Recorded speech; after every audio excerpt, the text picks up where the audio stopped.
ଆପଣ ପରିଚୟ ସାର୍? ମୁଁ ସୂର୍ଯ୍ୟକାନ୍ତ ମଲ୍ଲିକ, ସମାଜସେବୀ, ୱାର୍ଡ ନମ୍ବର 8 ବାସିନ୍ଦା।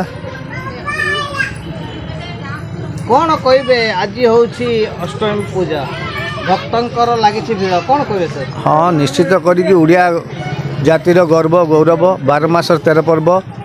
ଆଉ ଆଜି ଅଷ୍ଟମୀ ପୂଜା ମା ଦୁର୍ଗାଙ୍କର ଆଜି ଆମର କଚେରୀ ବଜାର ବସଷ୍ଟାଣ୍ଡ ଦୁର୍ଗା ମଣ୍ଡପରେ ଆଜି ଧୁମଧାମରେ ପାଳନ କରାଯାଉଛି। ଏହାର ପୁରୋଧା ମୁଖ୍ୟ ସ୍ରୋତରେ ଶ୍ରୀଯୁକ୍ତ ଭାଗୀରଥୀ ପଲେଇ, ରତ୍ନାକର ବାରିକ, ଏମାନଙ୍କ ସହଯୋଗ ମୂଳ ସହଯୋଗରେ ଆମେମାନେ ସହଯୋଗ କରିକି ଏ ଦୀର୍ଘ 21-22 ବର୍ଷ ଧରିକି ଏ କମିଟି ବହୁ ଦୁଃଖ ଯନ୍ତ୍ରଣାରେ ଆରମ୍ଭ ହେଇକି ଆଜି ଯାହା ଧୈର୍ଯ୍ୟ ସହକାରେ ତାହା ଗଢ଼ି ଉଠିଛି। ତୁଳିଆ, ବାଲିନଗର, ବାସୁଦେବପୁର ଏହିସବୁ ଅଞ୍ଚଳରୁ ଲୋକମାନଙ୍କର ସମାଗମ। ଆପଣ ପରିଚୟ ସାର୍? ମୁଁ ଭାଗୀରଥୀ ପଲେଇ, ଦେବୀ ଦୁର୍ଗା ପୂଜା କମିଟିର ସେକ୍ରେଟାରୀ। ଏ ଅନୁଷ୍ଠାନ କେତେ ବର୍ଷର ଅନୁଷ୍ଠାନ? 2021 ମସିହାରୁ 2004 ମସିହାରୁ ଆରମ୍ଭ ହୋଇଛି, ଏପର୍ଯ୍ୟନ୍ତ କଣ୍ଟିନ୍ୟୁ କରୁଛି। ଆଉ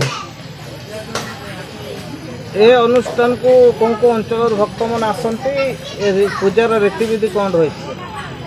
ଏ ବିଭିନ୍ନ ଅଞ୍ଚଳରୁ ମାନେ ଏଠୁ ବାଲିନଗର, ପାରା, ତେନ୍ତୁଳିଆ, ମନ୍ଦାରୀ ମ୍ୟୁନିସିପାଲିଟି ସହିତ ଆଡ଼ିଆ, ଚୂଡ଼ାମଣି ଆଡ଼ିଆରୁ ଲୋକ ବି ଆସନ୍ତି, କୃଷ୍ଣପୁର ଲୋକ କିଛି ଆସୁଛନ୍ତି, ବିଭିନ୍ନ ଅଞ୍ଚଳରୁ ଆସୁଛନ୍ତି, ପାଦ ପଡ଼ୁଛି। ଆଉ ପୂଜାର ରୀତିବିଧି କ'ଣ ରହିଛି? ସକାଳେ ଗତକାଲି ତ ଥିଲା ସପ୍ତମୀ ପୂଜା, ଘଟ ନିମଜ୍ଜନ ଥିଲା। ଆଉ ଏବେ ତ ଆଜି ମହାଅଷ୍ଟମୀ ପୂଜା ମାଆଙ୍କର ଚାଲିଛି।